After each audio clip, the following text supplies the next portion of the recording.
दीदी, मैं इंटरव्यू के लिए आया हूँ। मेरे कपड़े डिटे गंदे हो गए हैं। क्या आप अपना स्कार्फ मुझे दे सकती हैं? उन्हें हैरान देख उसे अपनी गुस्ताखी का एहसास हुआ। उसने तुरंत नंबर मांगा ताकि धोकर लौटा सके। वो कुछ नहीं बोली, बस स्कार्फ उतारकर उसे थमा दिया। नंबर छोड़ दो, ये स्कार्फ तुम्हारे लिए है। कपड़े ठीक करके जब वो अंदर गया तो हैरान रह गया, क्योंकि वो स्कार्फ वाली दीदी ही असल में इंटरव्यूअर थी। रोज ने बताया कि वो सेंट्रल फाइन आर्ट्स की टॉपर छात्रा है और उसके माता पिता प्रतिष्ठित शिंगुआ में टीचर हैं। इंटरव्यूअर को थोड़ी हैरानी हुई।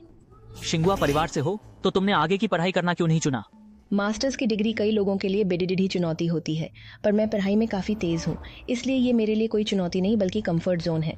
मैं तो बस ये देखना चाहती हूँ कि सिर्फ पढ़ाई करने के अलावा मुझ में और कौन कौन सी काबिलियत छिपी है। इतनी बेडिडी बात कोई टॉपर ही कह सकता है।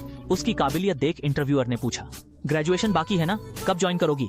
उसकी जल्दबाजी उस महिला को खटक गई। रोज को परखने उसने तुरंत एक टेक्निकल सवाल पूछ लिया। आप कला की पृष्ठभूमि से हैं तो आप सौंदर्य के नजरिए से जीवन में कला के उपयोग पर बात करें। जैसे कि आपने ये स्कार्फ क्यों चुना, अब जो इसका ब्रांड है या फिर डिजाइन? ये स्कार्फ शायद किसी छोटे नॉर्डिक ब्रांड का है, मैं ज्यादा नहीं जानता। इसमें चमकीले ज्यामितीय आकारों का उपयोग है जो शायद मालेविज की शैली से प्रेरित है। डिजाइनर की सौंदर्य दृष्टि बहुत महत्वपूर्ण है क्योंकि वह उत्पाद की पोजीशन और कीमत तय करता है। उपभोक्ता की पसंद भी अहम है क्योंकि हर व्यक्ति कुछ हद तक समाज का स्वभाव तय करता है। उसके प्रदर्शन से इंटरव्यू लेने वाले खुश हुए और उसे अगले दौर का मौका मिला। यह ज्यादा मुश्किल था क्योंकि जियांग सर खुद इंटरव्यू ले रहे थे। उसका भविष्य इसी पर टिका था। सुपरवाइजर सु बहुत उत्सुक थे कि उसने असिस्टेंट के छोटे पद के लिए आवेदन क्यों किया। जनरल मैनेजर कंपनी के सर्वेसर्वा हैं, उनके साथ बहुत कुछ सीखने को मिलेगा। लेकिन जियांग सर का इंटरव्यू दूसरों से अलग था। उन्होंने ऐसे सवाल पूछे जो समझ से परे थे। बिल्लियाँ पसंद है या कुत्ते? दोनों। क्या इस नौकरी में बिल्ली को खिलाना या कुत्ता टहलाना होगा? मुझे कुत्ते के बालों से एलर्जी है।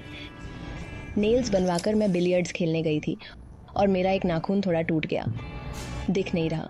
तुम्हें बिलियर्ड्स आता है? नहीं, पर मैं सीख सकती हूँ। जियांग जोंग ने उस पर और ध्यान नहीं दिया और खुद अपनी लिपस्टिक चुनने लगी। ये वाली। आपने आज सिल्क पहना है जो काफी चमकदार है। लिप ग्लॉस ज्यादा भारी लगेगा, मैट वाला ज्यादा जंचेगा। अब तुम जा सकती हो। रोज हैरान थी, लगा उसने कुछ गलत कह दिया।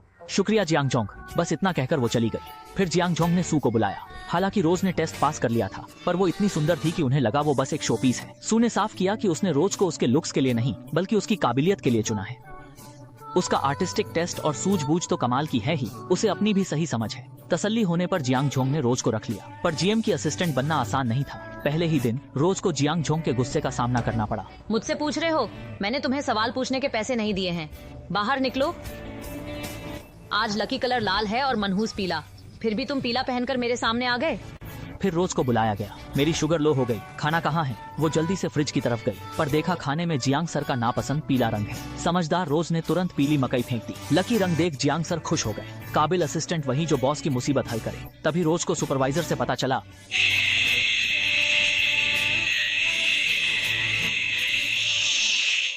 जियांग सर मिस्टर टेंग से मिलकर 15 दिन बाद के इवेंट के लिए कुछ कीमती चीजें उधार लेना चाहते हैं, पर टेंग चीनी नहीं बोलते। उनका शेड्यूल भी तय नहीं रहता, उनसे मिलना बहुत मुश्किल है। रोज ने नेट पर देखा कि कल एक इंटरनेशनल एग्जीबिशन है जहां कई कलेक्टर आएंगे। शायद मिस्टर टेंग भी वहां हों, पर रोज के पास इन्विटेशन कार्ड नहीं था। उसने दिमाग लगाया और हॉल बुक करने वाली कस्टमर होने का नाटक किया। होटल मैनेजर उसे स्टाफ के रास्ते से बैंक्वेट हॉल ले गया। ये हॉल तो वाकई बहुत शानदार है। मैडम, आप अभी अंदर नहीं जा सकती। पर हॉल इस्तेमाल हो रहा था, इसलिए बस एक झलक दिखाई। रोज ने वॉशरूम जाने का बहाना बनाया और मैनेजर को साथ आने से मना कर दिया। जैसे ही वो वॉशरूम में घुसी, तुरंत अपना तैयार सामान निकाला। अब भेष बदलने का एक बड़ा ड्रामा शुरू होने वाला था।